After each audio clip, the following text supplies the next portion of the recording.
당신 그 옷차림이 뭐야? 촌스럽게 산거지 티 내지 말고 당장 꺼져. 창립 5주년 기념 파티장. 남편의 입에서 나온 첫마디였습니다. 20년 넘게 제 전 재산과 친정 재산까지 쏟아부어 세워준 회사. 그 회사의 창립 기념일에 저는 남편에게 산거지 소리를 들으며 쫓겨났습니다. 하지만 남편은 몰랐습니다. 그 회사의 진짜 주인이 누구인지, 그리고 다음 날 아침 자신이 어떤 자리에서 어떤 얼굴로 끌려나가게 될지를 말입니다. 지금부터 한 여자의 서늘하고도 완벽한 반격이 시작됩니다. 사연이 시작하기 전 좋아요와 구독을 눌러주세요. 오늘 하루 행운과 행복이 가득하도록 기원해 드릴게요. 오늘의 사연 지금 시작합니다. 제 이름은 안소연입니다.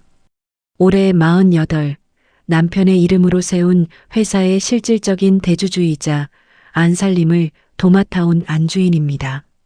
사람들은 저를 두고 조용하고 무던한 사람이라고 말하지만 사실 저는 한번 마음먹은 일은 끝을 봐야 직성이 풀리는 성격입니다. 어릴 적 아버지께서 늘 하시던 말씀이 있었습니다.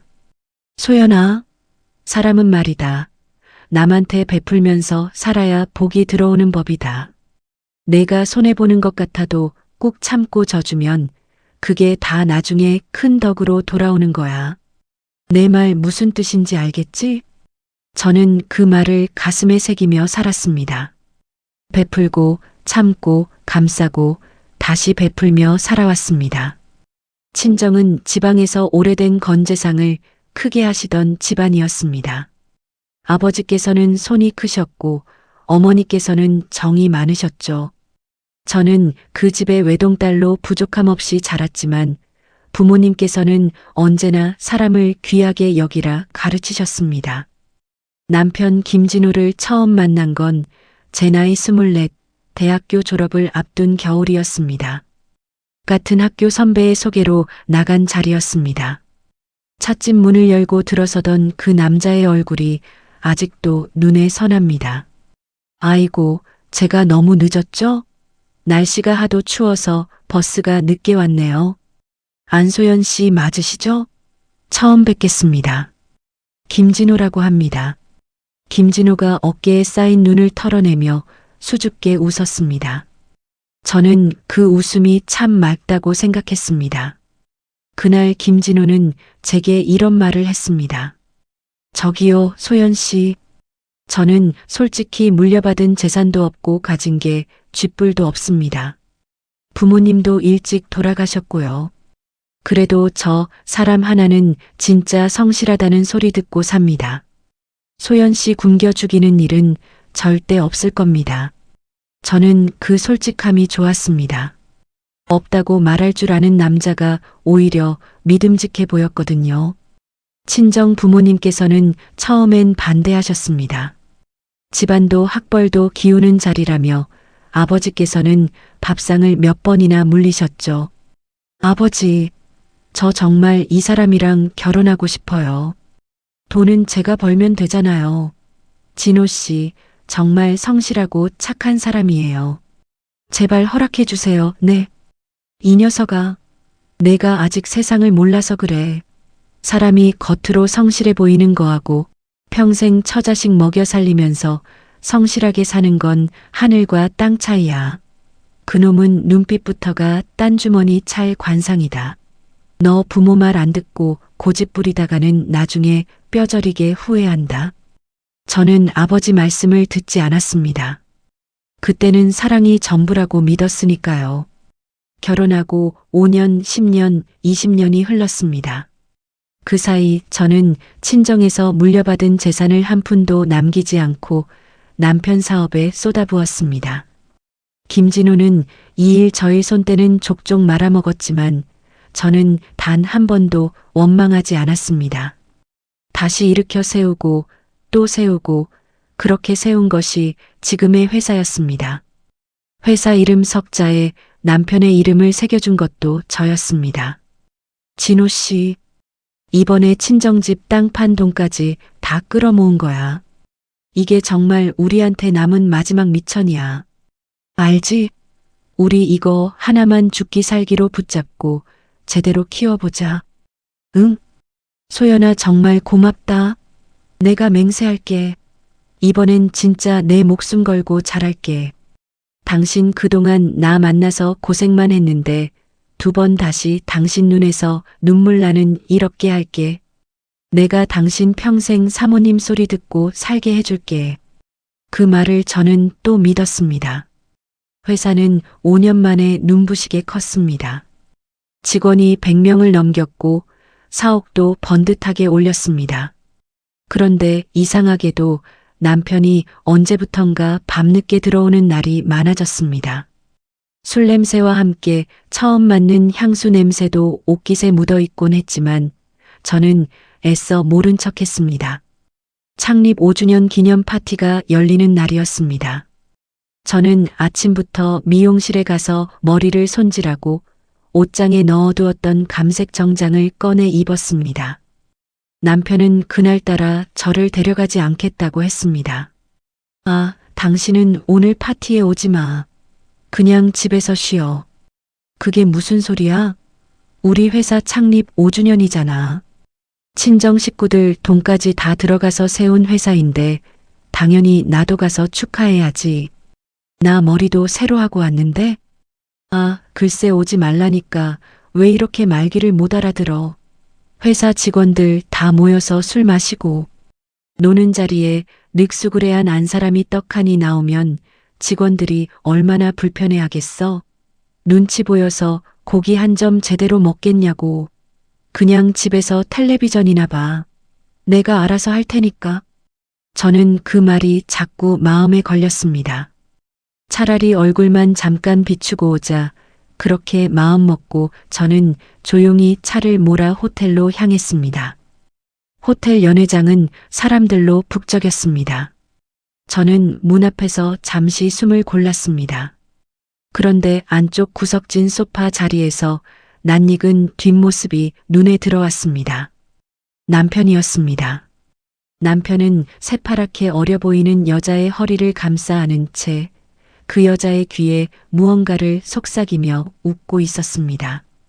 여자는 남편의 넥타이를 손끝으로 만지작거리며 애교 섞인 목소리로 말했습니다. 아잉, 자기야, 나 다리 아파. 오늘 회식 언제 끝나? 나 벌써 저쪽 바닷가에 있는 최고급 호텔방으로 싹 다 예약해놨단 말이야. 우리 눈치 보지 말고 빨리 빠져나가서 둘이서만 파티하자. 응? 오냐 오냐, 우리 예쁜 미나. 알았어, 알았어. 눈치 없는 임원들 술 한 잔씩만 따라주고 바로 몰래 빠져나갈게. 10분만 기다려, 알겠지? 쪽? 제 발이 그 자리에서 얼어붙었습니다. 심장이 쿵하고 바닥으로 떨어지는 것 같았습니다. 저도 모르게 손에 들고 있던 핸드백이 미끄러졌습니다. 바닥에 떨어진 가방 소리에 남편이 고개를 돌렸습니다. 저를 발견한 남편의 얼굴이 순식간에 일그러졌습니다. 남편은 성큼성큼 다가와 제 팔목을 아프도록 움켜쥐었습니다. 아니, 당신이 여기 웬일이야? 내가 오지 말라고 분명히 말했지. 진호 씨 방금 저 여자는 누구야? 당신 지금 저 새파랗게 젊은 여자랑 여기서 대체 뭐 하는 짓이야? 자기야? 호텔? 이게 지금 무슨 소리냐고. 남편은 대답 대신 저를 화장실 옆 좁은 복도 쪽으로 거칠게 끌고 갔습니다. 사람들의 시선이 잠깐 쏠렸지만 남편은 아랑곳하지 않았습니다. 복도에 들어서자마자 남편이 제 팔을 벽으로 밀치며 낮게 으르렁거렸습니다. 아, 조용히 안 해? 너 지금 나 망신 주려고 작정했어? 그리고 너 그 옷차림은 또 뭐야? 그 옛날에나 입던 촌스러운 옷은 어디서 주워 입고 와서 회장 체면을 깎아먹어? 쪽팔려 죽겠으니까 산거지 티내지 말고 당장 내 눈앞에서 꺼져. 뭐라고? 산거지? 너 지금 나한테 산거지라고 했어? 내가 누구 돈으로 널 이 자리에 앉혀놨는데 나한테 이래. 아, 시끄러워. 귀 먹었어? 당장 꺼지라고 했지. 한 번만 더 내 회사 근처에 얼씬거리면 그땐 진짜 가만 안 둬. 알았어? 저는 숨이 턱 막혔습니다. 20년 넘게 살 부비고 산 사람의 입에서 나온 말이라는 게 믿기지 않았습니다.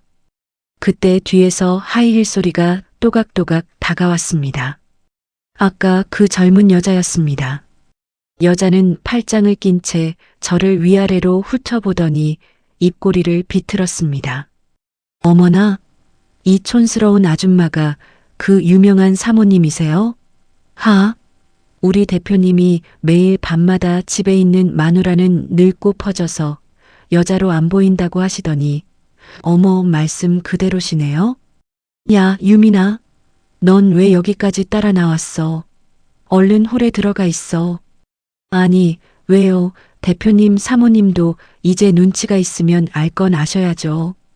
아휴, 사모님, 나이살이나 드셨으면 눈치껏 집구석에나 계시지 여긴 왜 나오셨어요? 그리고 대표님 체면이 있는데 백화점에서 비싼 옷이라도 좀 사입고 다니세요. 동네 시장 바닥에서 산 옷도 아니고 그게 뭡니까? 진짜 없어 보이게. 유미나가 손등으로 입을 가리며 킥킥 웃었습니다. 저는 두 사람의 얼굴을 번갈아 바라보았습니다. 남편의 눈빛에는 아내에 대한 미안함이라곤 한 조각도 남아있지 않았습니다. 저는 떨리는 손으로 바닥에 떨어진 핸드백을 집어들었습니다.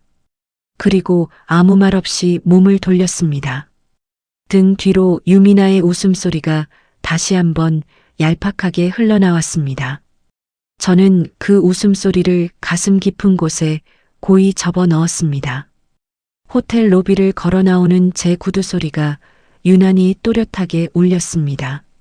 집으로 돌아오는 차 안에서 저는 단 한 방울의 눈물도 흘리지 않았습니다. 운전대를 잡은 손이 하얗게 질려 있었지만 이상하게도 머리는 얼음장처럼 차가워졌습니다. 현관문을 열고 들어와 신발을 벗는데 다리가 후들거려서 그 자리에 잠깐 주저앉았습니다. 거실벽에 걸린 가족사진 속에서 남편이 저를 향해 웃고 있었습니다.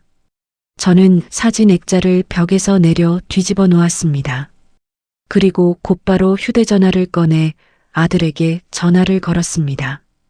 민우야, 지금 어디니? 엄마 집으로 좀 와줄 수 있어. 엄마, 목소리가 왜 그래? 무슨 일 있어? 일단 와. 얼굴 보고 얘기하자. 1시간도 되지 않아 민우가 현관문을 열고 들어왔습니다. 25살, 이제 막 회계법인에 자리 잡은 아들은 제 얼굴을 보자마자 굳어졌습니다. 민우가 소파에 앉으며 조심스럽게 물었습니다. 엄마, 무슨 일인지 얘기해봐. 아버지랑 뭐 있었어? 저는 오늘 파티장에서 있었던 일을 하나도 빼놓지 않고 아들에게 털어놓았습니다. 남편이 유미나라는 여직원과 껴안고 있던 모습, 저를 복도로 끌고 가 내뱉은 폭언, 그 여자가 저를 조롱하며 웃던 소리까지 전부 말했습니다. 민우는 이야기를 다 들을 때까지 아무 말도 하지 않았습니다. 다만 무릎 위에 올려둔 주먹이 부들부들 떨렸습니다. 엄마, 진짜야. 진짜 아버지가 그랬어. 엄마가 뭐하러 지어내겠어. 두 눈으로 똑똑히 봤어. 엄마, 나 진짜 참을 수가 없다. 아버지, 이거 그냥 넘어가면 안 돼. 민우가 자리에서 벌떡 일어섰습니다. 저는 아들의 손을 붙잡아 다시 앉혔습니다. 민우야, 흥분하면 우리가 진다. 엄마 말 잘 들어. 엄마 얘기해. 뭐부터 하면 되는데. 회사 장부 좀 들여다봐야겠다. 아무래도 이상해. 그날 밤부터 모자는 서재에 틀어박혔습니다. 민우는 회계 쪽 일을 하는 만큼 회사 자금 흐름을 들여다보는데 능숙했습니다. 저는 그동안 남편이 무심코 흘리고 다닌 서류 뭉치와 카드 명세서, 통장 사본을 모조리 꺼내 책상 위에 펼쳐 놓았습니다. 민우가 노트북 화면을 노려보며 마우스를 딸깍딸깍 움직였습니다. 엄마, 이거 봐봐. 여기 이 계정 좀 이상한데. 뭐가 이상한데? 매달 접대비로 잡힌 금액이 너무 커. 그것도 한두 군데가 아니야. 민우가 화면을 제 쪽으로 돌렸습니다. 숫자들이 저를 노려보는 것 같았습니다. 민우는 밤을 꼬박 새우며 지난 2년치 자료를 뒤졌고 새벽녘이 되자 얼굴이 하얗게 질려 서재로 저를 불렀습니다. 엄마, 이거 접대비가 아니야. 아버지가 회사 돈 빼돌린 거야. 그것도 한두 푼이 아니고 얼마나 되는데. 내가 지금까지 잡아낸 것만 8억 넘어. 더 파보면 더 나올 것 같아. 저는 의자 등받이에 몸을 기댔습니다. 숨이 잠깐 멎었다가 다시 돌아왔습니다. 민우야, 그 돈이 다 어디로 갔는지도 알아낼 수 있겠니? 당연하지. 카드 내역이랑 계좌 이체 내역 대조해보면 다 나와. 이틀 뒤 민우는 두툼한 서류철을 들고 서재로 들어왔습니다. 아들의 눈은 붉게 충혈되어 있었습니다. 민우가 서류를 제 앞에 툭 내려놓으며 말했습니다. 엄마, 마음 단단히 먹고 봐. 괜찮아. 이제 웬만한 일에는 놀라지도 않아. 민우가 서류를 한 장씩 넘기며 짚어나갔습니다. 이거 봐. 강남에 있는 빌라야. 전세 보증금 12억. 아버지가 회사 돈으로 냈어. 그런데 계약자는 유미나로 되어 있어. 뭐라고? 그 여자 이름으로. 응. 그리고 여기 이 카드 명세서 명품 가방만 3개 샀어. 한 개에 2천만 원짜리. 매장 방문 시간도 다 찍혀 있어. 저는 서류를 손에 쥔 채 한동안 말을 잃었습니다. 분노가 목구멍까지 차올랐지만 저는 침을 삼키며 눌러 담았습니다. 민우가 이번엔 노트북 화면을 열어 보였습니다. 엄마, 이건 좀 보기 힘들 텐데 그래도 알고는 있어야 돼. 뭔데? 보여줘. 화면에는 익명 게시판에 올라온 글들이 캡처되어 있었습니다. 글쓴이는 여러 명인 척했지만 문체와 사진 배경이 모두 같은 사람이었습니다. 사진 속에는 남편과 유미나가 제주도 어느 호텔 수영장에서 나란히 누워 웃고 있었습니다. 그 아래 짤막한 글이 붙어 있었습니다. 돈만 많은 늙은 마누라 뒀더니 편하긴 하다. 멍청해서 아무것도 몰라. 젊은 여자랑 이렇게 놀고 다녀도 눈치 하나 못 챈다니까. 또 다른 글에는 이렇게 적혀 있었습니다. 우리 자기가 사줬어.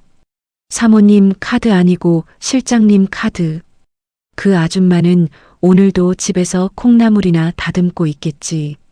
댓글마다 낄낄대는 이모티콘이 붙어 있었습니다. 민우가 노트북을 조용히 덮으며 말했습니다. 엄마 그만 봐. 이 정도면 됐어.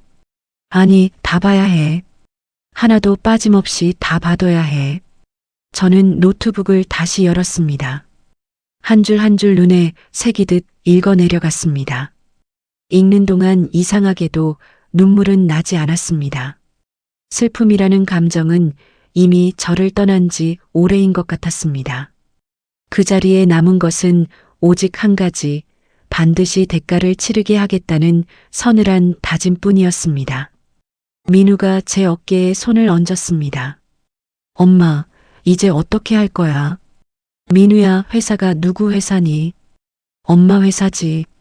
아버지 이름만 걸어놨을 뿐이지 돈도 엄마가 다 됐잖아. 그래. 이제 그 이름 섞자. 엄마가 도로 걷어낼 거다. 민우가 고개를 끄덕였습니다. 저는 서류 뭉치를 가지런히 정리해 서랍에 넣고 열쇠로 잠갔습니다. 창밖으로 새벽빛이 서서히 스며들고 있었습니다. 저는 오랜만에 아주 깊고 긴 숨을 내쉬었습니다. 날이 밝자마자 저는 옷을 갈아입고 화장대 앞에 앉았습니다. 거울 속에 저는 어제와 다른 얼굴을 하고 있었습니다. 어젯밤 서재에서 밤을 새운 사람 같지 않게 눈빛이 또렷했습니다. 저는 립스틱을 꼼꼼히 바르고 머리를 단정히 빗어 넘겼습니다. 민우는 출근하기 전 서재에 들러 서류 사본을 챙기며 말했습니다. 엄마, 오늘 회사 나가서 이사님들 조용히 만나볼게. 아버지 우호 세력 누구누구인지도 다시 정리하고. 그래, 조심해서 다녀와. 절대 티 내지 말고. 알았어. 엄마는 오늘 뭐 할 거야? 엄마는 은행 좀 다녀와야겠다.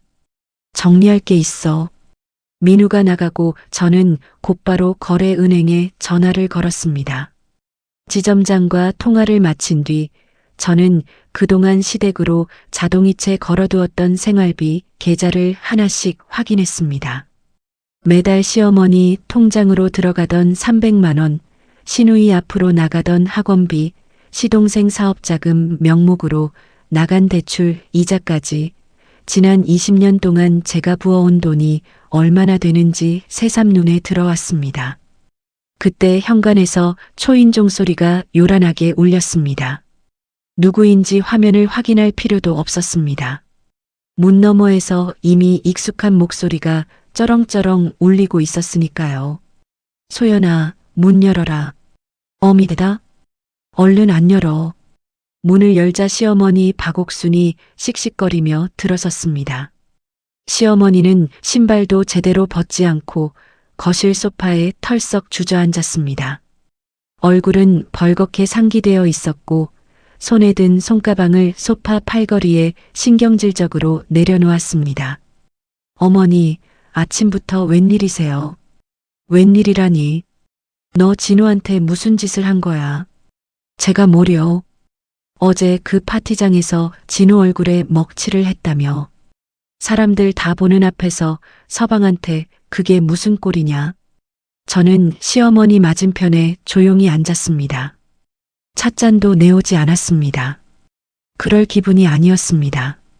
어머니, 그 자리에서 뭘 보셨는지는 몰라도 저는 그 자리에 잠깐 얼굴만 비추러 갔던 거예요. 먹칠은 제가 아니라 진우가 스스로 했고요.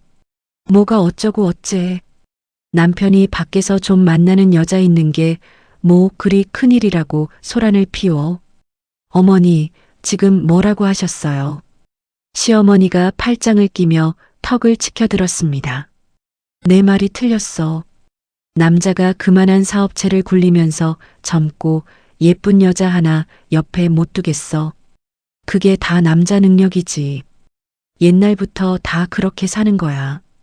어머니, 진호가 회사 돈으로 그 여자 빌라 사줬어요. 명품 가방도 사주고요. 그것도 능력이라고 말씀하실 거예요. 시어머니의 눈이 잠깐 흔들렸습니다. 알고 있었던 겁니다. 아니, 어쩌면 그것보다 더 많이 알고 있었을지도 모릅니다. 그런데도 시어머니는 이내 목소리를 더 높였습니다. 그게 다 어디 갔니? 결국 집안 재산이지. 진호 것이 곧 내 것이고 내 것이 곧 진호 건데 뭘 그리 따지고 들어. 어머니, 그 돈은 진호 돈도 아니고 회사 돈이에요. 세금 내고 직원들 월급 주고 남는 돈이 그렇게 흘러나간 거예요. 시끄럽다. 어디서 서방을 걸고 넘어져. 너는 그저 조용히 안방이나 지키고 있으면 될 것을. 시어머니가 손으로 상위를 탁 하고 내리쳤습니다. 저는 그 손을 물끄러미 바라보았습니다. 그 손에 지난 20년 동안 제가 얼마나 많은 것을 쥐어들였는지 되짚어보고 있었습니다. 저는 자리에서 조용히 일어났습니다. 그리고 안방으로 들어가 서랍에서 카드 몇 장을 꺼냈습니다. 시어머니 이름으로 발급된 가족 카드, 시누이가 쓰던 카드, 시동생이 사업 명목으로 긁고 다니던 법인 카드 부분까지 전부였습니다. 카드를 손에 쥐고 다시 거실로 나와 시어머니 앞 탁자에 내려놓았습니다. 어머니, 이 카드들 오늘부로 다 정지시킬 거예요. 뭐야? 지금 뭐라고 했니? 매달 어머니 통장으로 나가던 생활비도 오늘부로 끊습니다.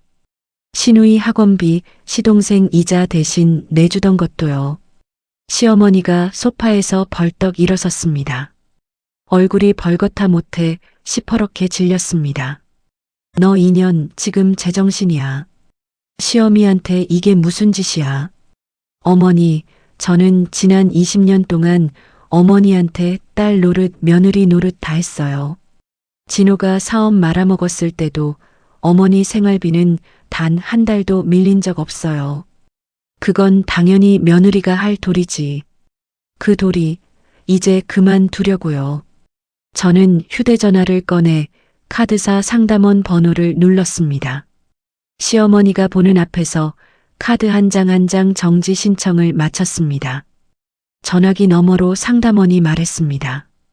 고객님, 요청하신 카드 5장 모두 사용 정지 처리 완료되었습니다. 네, 감사합니다. 전화를 끊자 시어머니가 제 팔을 붙잡고 흔들었습니다. 소연아, 너 지금 이러다 후회한다. 진호가 알면 가만 안 있을 거야. 어머니, 후회는 제가 할 게 아니에요. 뭐라고? 진호도 어머니도 이제부터 두 발 뻗고 잠 못 주무실 거예요. 시어머니가 눈을 부릅뜨고 저를 노려보았습니다. 그러나 저는 눈 하나 깜빡하지 않았습니다. 시어머니는 손가방을 낚아채듯 집어들고 현관으로 향했습니다. 신발을 신다 말고 뒤돌아서 저를 향해 소리쳤습니다. 너 두고 봐라. 내가 오늘 이 수모를 잊나 봐라. 어머니, 조심히 들어가세요. 문이 쾅 하고 닫혔습니다. 집안이 다시 조용해졌습니다. 저는 탁자 위에 남아있던 카드 몇 장을 가위로 반듯하게 잘랐습니다. 잘린 조각들이 유리 접시 위에 소리 없이 쌓여갔습니다. 그때 민우에게서 전화가 왔습니다. 엄마, 이사님 두 분 오늘 저녁에 뵙기로 했어. 우리 편에 확실히 서주실 것 같아. 잘했다. 엄마도 준비 다 됐어. 엄마 목소리가 아까보다 훨씬 좋네. 응. 이제 좀 살 것 같다. 저는 전화를 끊고 창가로 걸어갔습니다. 햇살이 거실 마룻바닥을 길게 가로지르고 있었습니다. 저는 오랜만에 마음속 깊은 곳에서 무엇인가 단단하게 여며지는 것을 느꼈습니다. 시어머니가 다녀간 다음 날부터 저는 하루도 허투루 보내지 않았습니다. 아침 일찍 회사 근처 조용한 한정식집을 예약해두고 민우가 미리 이야기를 나눠둔 이사들을 한 명씩 따로 만났습니다. 회사 창립 때부터 저를 지켜본 사람들이었습니다. 누가 실제로 회사를 일으켜 세웠는지 그분들은 다 알고 있었습니다. 첫 번째로 마주 앉은 사람은 창업 멤버인 오영식 이사였습니다. 오영식이 뜨거운 차를 한 모금 넘기고 조심스럽게 입을 열었습니다. 사모님, 이런 말씀드리기 뭐하지만 저희도 오래전부터 대표님 처신이 좀 그렇다 싶었습니다. 영식 씨, 이제 사모님 소리 그만 들으려고 이 자리 만든 겁니다. 네. 이번에 긴급 이사회를 열 겁니다. 안건은 하나예요. 김진호 대표 해임. 오영식이 찻잔을 내려놓다가 손을 잠깐 멈췄습니다. 저는 서류철을 탁자 위로 밀어놓았습니다. 보시면 아시겠지만 회사 돈이 어디로 어떻게 흘러나갔는지 다 정리해뒀어요. 저희 아들이 회계 쪽 일을 하니까 숫자는 확실합니다. 이거 이 정도면 배임의 횡령이네요. 형사건입니다. 네, 저도 그렇게 알고 있습니다. 저는 영식 씨한테 편들어 달라고 부탁드리는 게 아닙니다. 있는 그대로만 봐주시면 돼요. 오영식이 서류를 몇 장 넘기다 무겁게 고개를 끄덕였습니다. 사모하니 안 대표님. 저는 대표님 편에 서겠습니다. 그날 저녁까지 저는 5명의 이사와 마주 앉았습니다. 그중 4명이 저와 뜻을 같이 하겠다고 약속했고 나머지 1명은 어느 편에도 서지 않고 회의장에서 조용히 있겠다고 했습니다. 그것만으로도 저에게는 충분한 표였습니다. 집으로 돌아온 저는 서재 책상 앞에 앉아 노트를 펼쳤습니다. 이사회 진행 순서, 준비할 자료, 스크린에 띄울 사진과 장부 내역을 한 줄 한 줄 적어 나갔습니다. 그때 민우가 서재 문을 두드리고 들어왔습니다. 엄마, 변호사님 다녀갔어. 검토 다 끝났대. 뭐래? 이 정도 증거면 해임 안건은 무리 없이 통과될 거고 형사고소도 바로 진행 가능하대. 수고했다. 민우야. 엄마, 아버지는 아직 아무것도 몰라.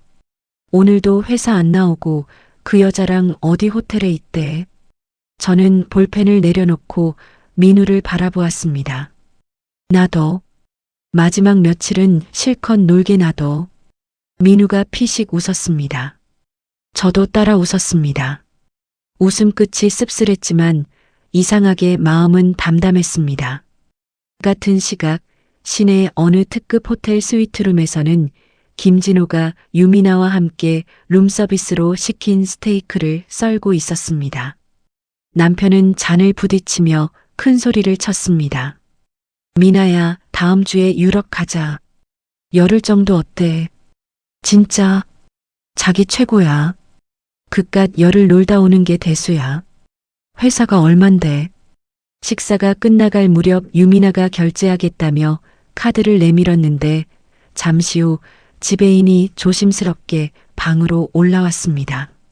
실례합니다, 손님. 카드 결제가 계속 거절되고 있습니다. 다른 카드 있으신지요? 뭐라고? 이거 우리 회사 법인 카드인데. 한도가 얼만데 그게 안 돼. 확인해 봤는데 카드사 쪽에서 사용 정지된 카드라고 나옵니다. 김진호의 얼굴이 굳었습니다. 지갑을 뒤져 개인 카드 3장을 차례로 내밀었지만 모두 같은 대답만 돌아왔습니다. 유미나가 눈을 동그랗게 뜨고 김진호의 팔을 잡아 흔들었습니다. 자기, 이거 뭐야? 왜 다 안 돼? 몰라. 뭔가 잘못됐어. 잠깐만 있어봐. 김진호는 방을 나와 복도 끝 창가에서 저에게 전화를 걸었습니다. 휴대전화 화면에 남편 이름이 뜨는 것을 저는 한참 바라보았습니다. 3번째 진동이 울릴 때쯤 저는 천천히 전화기를 귀에 갖다 댔습니다. 여보세요.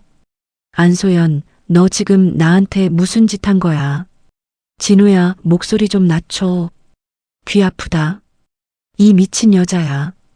카드가 왜 다 정지야? 너 지금 나 뒤통수 쳤어. 저는 서재 창밖으로 시선을 돌렸습니다.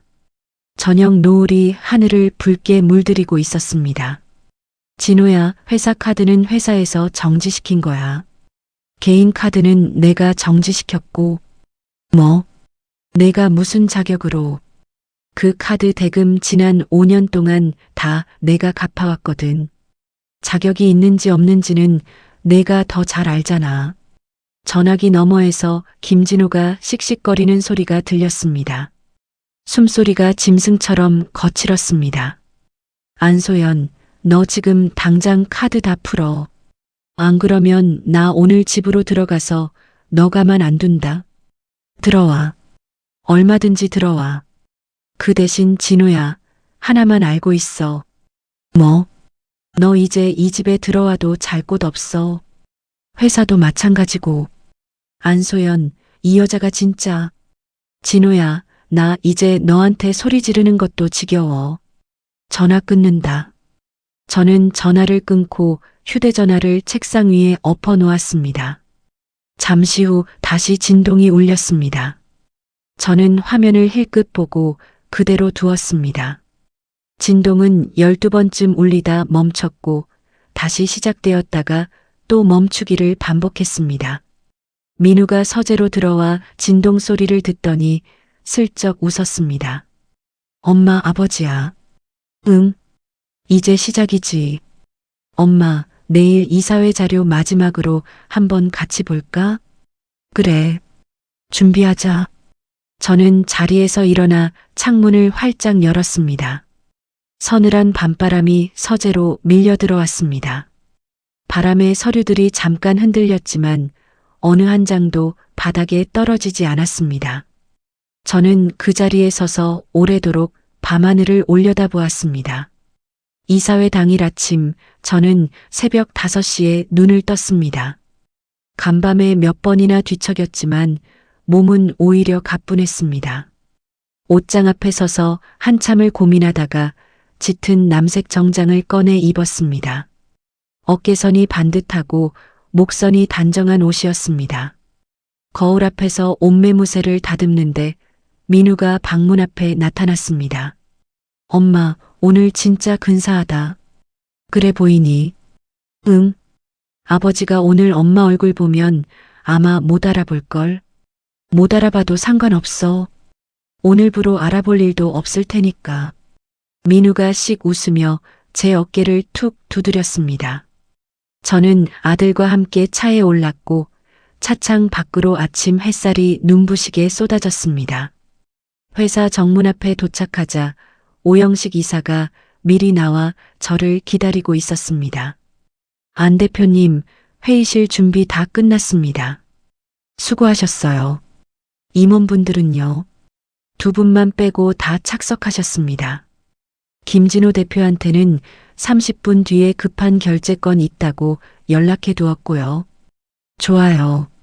그럼 시작하죠. 회의실 문이 열리고 저는 상석으로 걸어 들어갔습니다.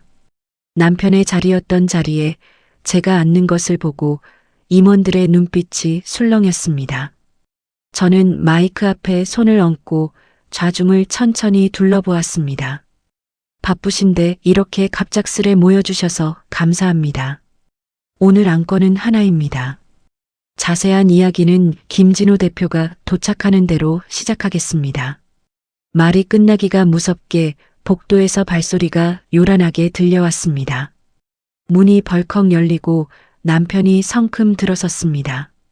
뒤이어 유미나가 무슨 영문인지 모르는 얼굴로 종종 걸음을 치며 따라 들어왔습니다. 남편은 상석에 앉아 있는 저를 보자마자 걸음을 멈췄습니다. 안소연, 너 지금 뭐 하는 거야? 여기가 어디라고 앉아 있어? 진호야, 앉아. 오늘 내가 앉을 자리는 여기가 아니야. 뭐라고? 야, 다들 뭐 하고 있어? 저 사람 당장 끌어내. 남편이 임원들을 둘러보며 소리를 질렀지만 아무도 자리에서 움직이지 않았습니다. 오영식 이사가 조용히 남편을 향해 손짓했습니다. 김진호 대표님, 일단 앉으시죠. 앉아서 얘기합시다. 남편이 씩씩거리며 말석 근처 빈자리에 억지로 앉았습니다. 유미나는 어정쩡하게 남편 뒤에 섰습니다. 저는 손끝으로 옆에 있던 리모컨을 눌렀습니다. 회의실 정면 대형 스크린에 첫 번째 사진이 떠올랐습니다. 남편이 유미나와 제주도 호텔 수영장에서 껴안고 있는 사진이었습니다. 회의실 안에 짧은 탄식이 여기저기서 흘러나왔습니다. 진호야, 저 사진 나 찍지. 안소연, 너 이거 어디서 났어? 어디서 났는지가 중요한 게 아니잖아. 저기 옆에 계신 유미나 씨한테도 낯익을 텐데. 유미나의 얼굴이 하얗게 질렸습니다. 스크린이 다시 넘어갔습니다. 이번엔 강남에 있는 빌라 등기부 사본과 함께 12억 원이라는 숫자가 큼직하게 떠올랐습니다. 그 아래로 남편이 회사 통장에서 개인 통장으로 다시 유미나 통장으로 옮긴 자금 흐름이 화살표로 이어져 있었습니다. 이 빌라 회사 접대비로 처리된 돈으로 산 겁니다. 계약자는 유미나 씨고요. 이런 자금 흐름이 지난 2년 동안 최소 8건, 총액 8억 원이 넘습니다. 임원 한 사람이 안경을 벗고 이마를 짚었습니다. 또 다른 임원은 서류를 넘겨보며 한숨을 길게 내쉬었습니다. 남편이 자리에서 벌떡 일어섰습니다. 이거 다 조작이야.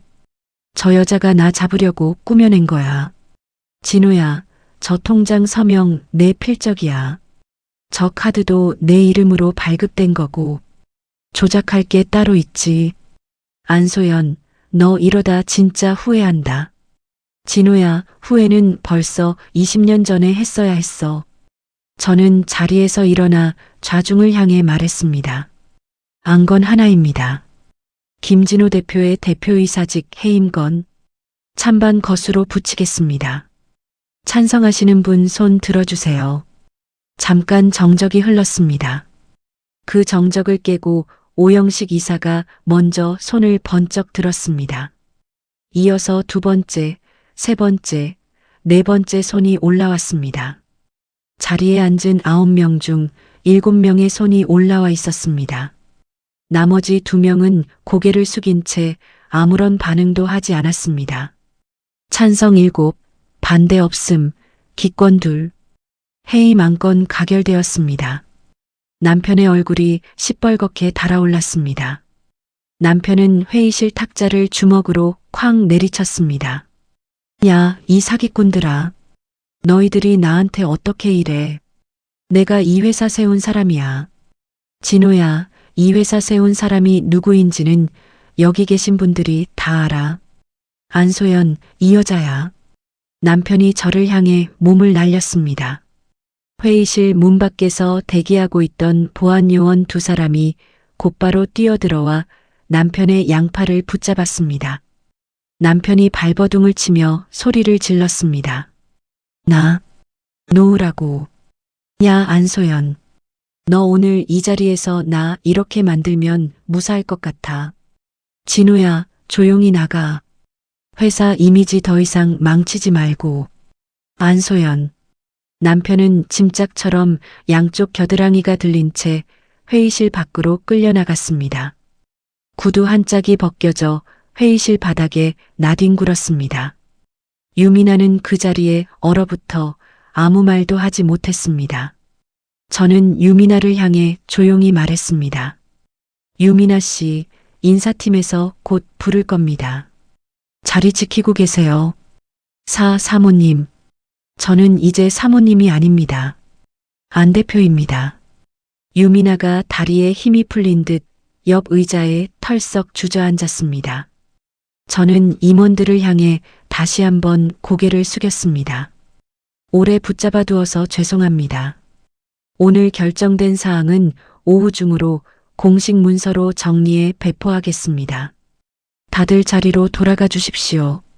임원들이 하나둘 자리에서 일어나 회의실을 빠져나갔습니다. 빈 회의실에 저와 민우 둘만 남았을 때 민우가 조용히 다가와 제 손을 잡았습니다. 엄마 고생 많았어. 이제 시작이야, 민우야. 저는 창밖으로 눈을 돌렸습니다. 멀리 남편이 보안 요원들에게 끌려 회사 정문 밖으로 나가는 모습이 작게 보였습니다. 저는 그 뒷모습을 한참 동안 말없이 지켜보았습니다. 회의실을 나온 저는 곧바로 인사팀장 방으로 향했습니다. 인사팀장 최수연이 자리에서 벌떡 일어나 저를 맞았습니다. 안 대표님, 지시하신 대로 유미나 씨 인사조치 서류 다 준비해 뒀습니다. 수연 씨, 절차대로 진행해 주세요. 감정 섞을 필요 없어요. 네. 회의실로 바로 부르겠습니다. 10분쯤 지나 인사팀 회의실 문이 열리고 유미나가 안내를 받아 들어왔습니다. 아직 회의실에서의 충격이 가시지 않은 얼굴이었습니다. 화장이 눈물에 조금 번져 있었고 손끝이 미세하게 떨렸습니다. 최수연이 서류 한 뭉치를 탁자 위에 올려놓았습니다. 유미나 씨 앉으세요.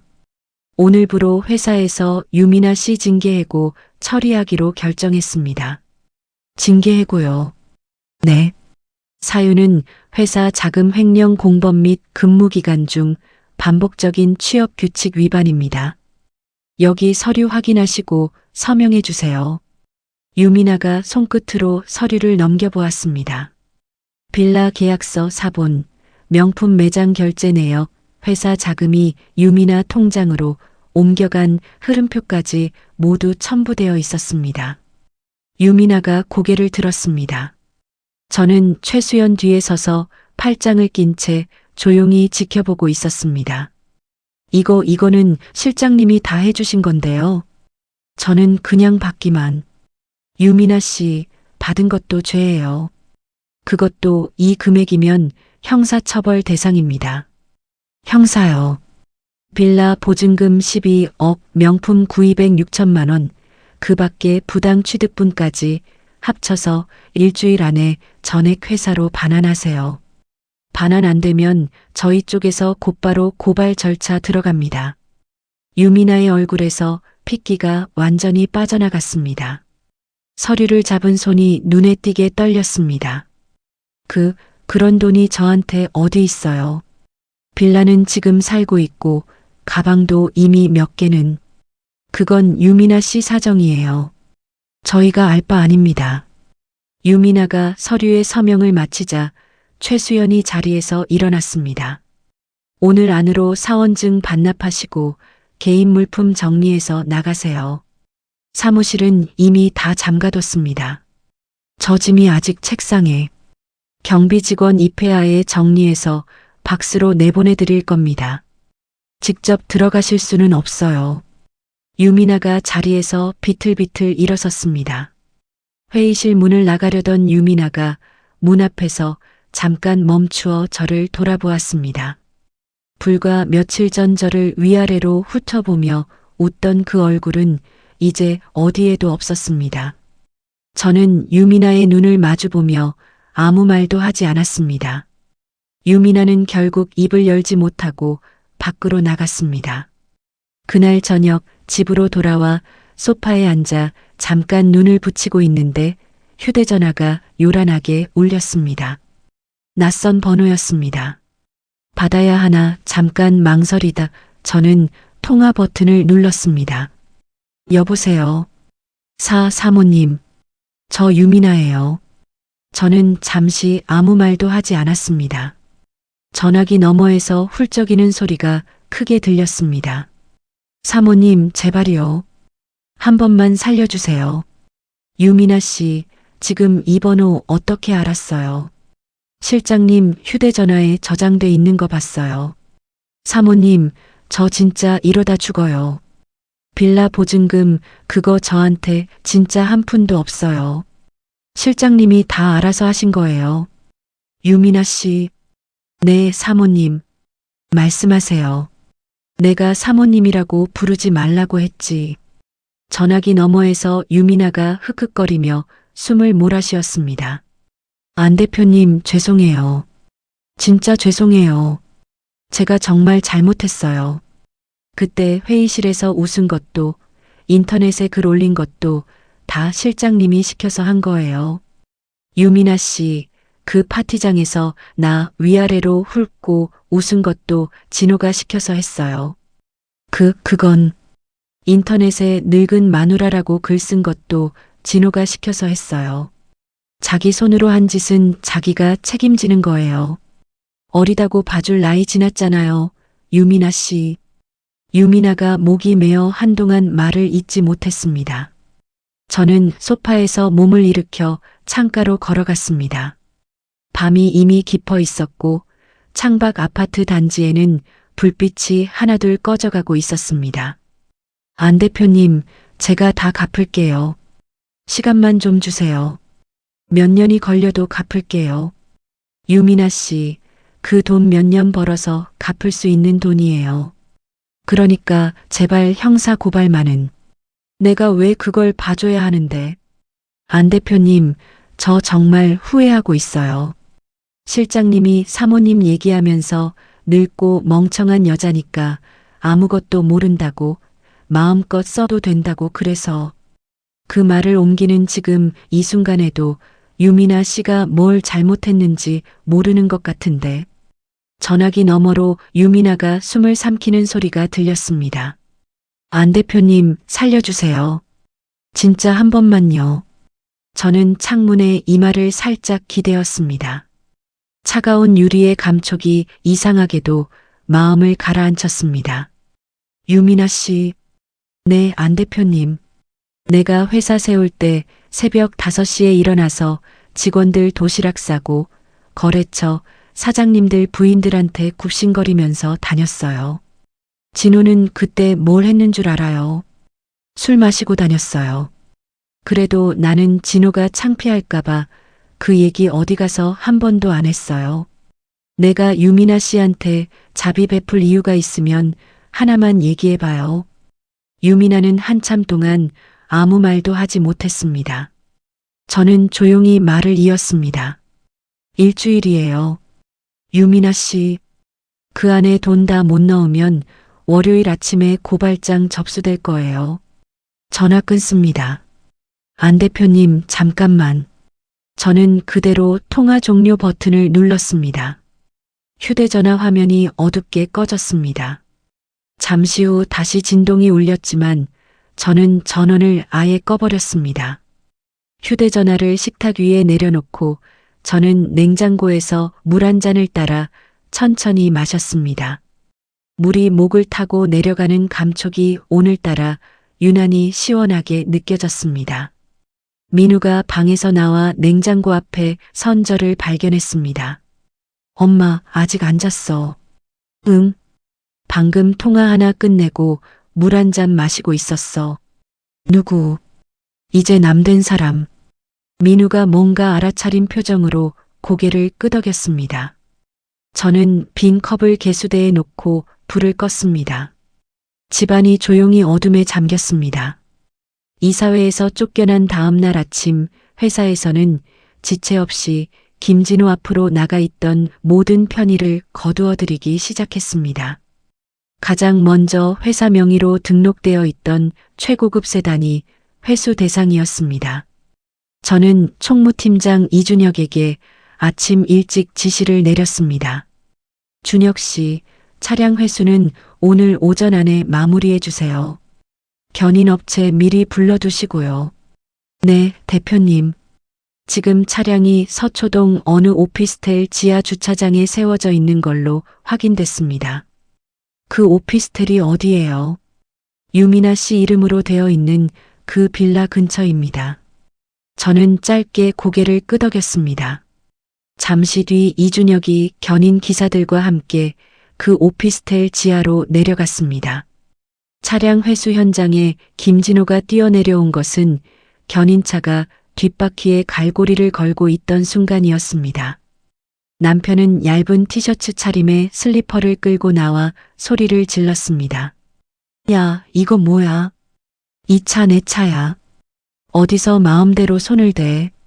김진호 씨, 이 차량은 회사 명의입니다. 어제부로 회수 결정 났고요. 서류 여기 있습니다. 이준혁, 너 이 자식? 나한테 이래도 되는 거야. 저는 회사 지시대로 움직일 뿐입니다. 이준혁이 말없이 서류만 내밀자 남편은 서류를 낚아채 바닥에 팽개쳤습니다. 견인 기사들은 아랑곳하지 않고 차량을 끌어올렸습니다. 김진호는 그 자리에 남아 지하 주차장 바닥에 앉듯 주저앉았습니다. 슬리퍼 한 짝이 벗겨진 채로였습니다. 그날 오후 저는 은행과 법원을 오가며 준비해 두었던 자산가압류 서류를 하나씩 접수시켰습니다. 남편 명의로 되어 있던 예금 계좌, 주식 계좌, 심지어 아직 등기가 넘어오지 않았지만 계약금이 들어간 상가 하나까지 모두 묶어두었습니다. 민우가 서류 봉투를 챙기며 물었습니다. 엄마, 이러면 아버지 진짜 오늘부터 손에 쥔 돈 한 푼도 없는 거야. 응. 카드 다 정지됐고 계좌도 다 묶였어.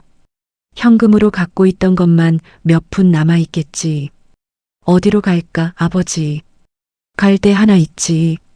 민우가 짐작이 간다는 듯 씩 웃었습니다. 저도 웃음이 나오는 것을 참으며 고개를 돌렸습니다.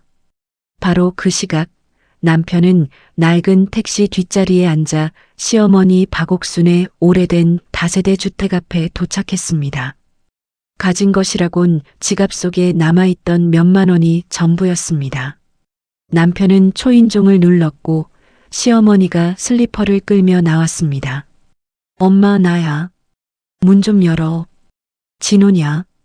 어쩐 일이야, 이 시간에. 엄마, 나 오늘부터 여기서 좀 있어야 될 것 같아. 시어머니가 문을 열다 말고 남편의 아래 위를 훑어보았습니다. 차는 어쩌고 왔어? 차 뺏겼어. 뭐라고? 무슨 소리를 하는 거야? 소연이 그 여자가 엄마. 일단 안에 들어가서 얘기해. 시어머니의 좁은 거실 안으로 들어선 남편은 소파에 털썩 주저앉았습니다. 시어머니가 그 앞에 서서 팔짱을 꼈습니다. 진우야, 엄마 카드도 지난주부터 다 안 돼. 오늘 아침에 시장 가서 두부 한 모 사려는데 그것도 안 되더라.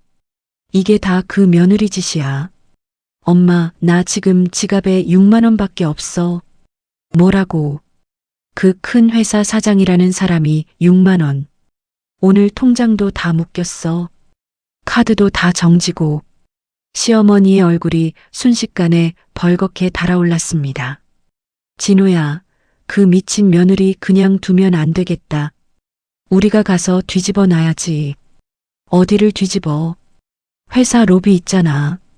사람들 다 보는 데서 소리 지르면 그년도 겁먹고 카드 풀어줄 거야. 다음 날 오후 회사 로비에 김진우와 박옥순이 나란히 들이닥쳤습니다. 남편은 며칠 사이 얼굴이 반쪽이 되어 있었고 시어머니는 팔뚝을 걷어붙인 채 씩씩거리며 안내 데스크로 성큼성큼 걸어왔습니다. 안내 직원이 자리에서 일어나 두 사람을 막아섰습니다. 손님, 어디를 찾아오셨습니까? 안소연이 어디 있어? 저기 대표실인지 뭔지 그 방 어디야? 저희 대표님은 지금 회의 중이십니다. 신분 확인 좀. 신분은 무슨 신분이야? 내가 이 회사 대표 안 사람인데. 시어머니가 손사래를 치며 안내 직원을 밀치고 안으로 들어가려 했습니다. 남편도 뒤따라 소리를 질렀습니다. 안소연, 이 여자야. 당장 내려와. 사람들 다 보는 데서 얘기 좀 하자. 로비에 있던 직원들이 놀란 얼굴로 걸음을 멈췄습니다. 저는 그 소식을 대표실에서 인터폰으로 전해 듣고 자리에서 일어났습니다. 민우가 옆에서 함께 일어서려 했습니다. 엄마, 나도 같이 내려가. 아니, 넌 여기 있어. 엄마 혼자 다녀올게. 저는 엘리베이터를 타고 로비로 내려갔습니다. 문이 열리자 소란의 한복판이 눈에 들어왔습니다. 시어머니는 안내 데스크의 서류를 바닥에 쓸어내리고 있었고 남편은 로비 소파를 걷어차고 있었습니다. 저는 그 앞에 조용히 걸어가 섰습니다. 진우야, 어머니, 여기서 이러시면 안 됩니다. 안소연, 너 인연, 우리 진우한테 이게 무슨 짓이야? 어머니, 그 말씀은 이미 지난번에 저희 집에서 다 하셨잖아요. 카드 당장 풀어. 안 그러면 여기 뒤집어 놓을 거야. 시어머니가 안내 데스크에 놓여있던 화병을 집어들었습니다. 저는 물러서지 않고 시어머니 앞에 그대로 서 있었습니다. 어머니, 그거 내려놓으세요. 지금 이 순간부터 모든 상황은 녹화되고 있고 방금 그 손짓 하나까지 다 증거로 남습니다. 뭐라고? 시어머니가 천장을 올려다보았습니다. 로비 곳곳에 달린 카메라들이 붉은 빛을 깜빡이고 있었습니다. 그때 미리 연락을 받고 도착한 경찰관 두 사람과 회사 보안 요원 세 사람이 로비 안으로 들어섰습니다. 경찰이 정중하지만 단호한 목소리로 말했습니다. 두 분, 저희랑 잠깐 밖으로 나가시죠. 뭐야? 왜 우리가? 업무방해 신고가 접수됐습니다. 일단 나가서 얘기하시죠. 남편이 발버둥을 치며 저를 향해 소리를 질렀습니다. 안소연, 너 이거 후회한다. 내가 반드시 다시 올라와서. 진호야, 다시 올라올 곳이 없을 텐데. 경찰관이 남편의 팔을 잡고 로비 밖으로 데리고 나갔습니다. 시어머니는 신발이 벗겨진 채 보안요원 두 사람에게 양팔이 잡혀 끌려나갔습니다. 회전문 밖으로 나가는 순간 남편은 문턱에 걸려 그대로 인도 바닥에 앞으로 고꾸라졌습니다. 시어머니도 얼마 못 가 인도 위에 주저앉았습니다. 저는 유리문 안쪽에서 두 사람의 뒷모습을 한동안 지켜보았습니다. 직원 한 명이 조심스럽게 다가와 물었습니다. 대표님, 괜찮으세요? 네, 괜찮아요. 로비 정리 좀 부탁드릴게요. 네, 대표님. 저는 몸을 돌려 다시 엘리베이터 쪽으로 걸어갔습니다. 등 뒤에서 유리문이 조용히 닫히는 소리가 들렸습니다. 그 소리가 오늘따라 유난히 묵직하게 귀에 들어왔습니다. 로비 소동이 있고 나서 며칠 뒤 저는 준비해 두었던 고소장을 정식으로 제출했습니다. 민우가 회계 자료를 하나하나 붙이고 변호사가 법적인 부분을 다듬어 완성한 서류였습니다. 경찰서에 서류를 접수하고 나오는 길에 담당 형사가 저를 조용히 불렀습니다. 안 대표님, 이 정도 자료면 저희도 수사하기 수월합니다. 걱정하지 마시고 결과 나올 때까지 기다려주세요. 네, 감사합니다. 잘 부탁드립니다. 고생 많으셨습니다. 경찰서 계단을 내려오는데 초여름 바람이 얼굴에 살짝 스쳤습니다. 저는 잠깐 계단 난간에 손을 얹고 하늘을 올려다보았습니다. 파란 하늘이 유난히 높아 보였습니다. 민우가 옆에 서서 조심스럽게 물었습니다. 엄마, 정말 괜찮아? 아버지 아직도 남편이었잖아. 민우야, 남편이라는 게 뭐라고 생각하니? 글쎄, 나도 잘 모르지.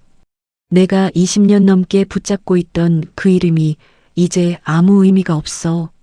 미련도 없고 원망도 없어. 이렇게 담담한 것도 이상하다 싶을 정도야. 민우가 제 어깨를 가만히 감쌌습니다. 우리는 나란히 걸어 주차장으로 향했습니다. 수사는 예상보다 빠르게 진행되었습니다.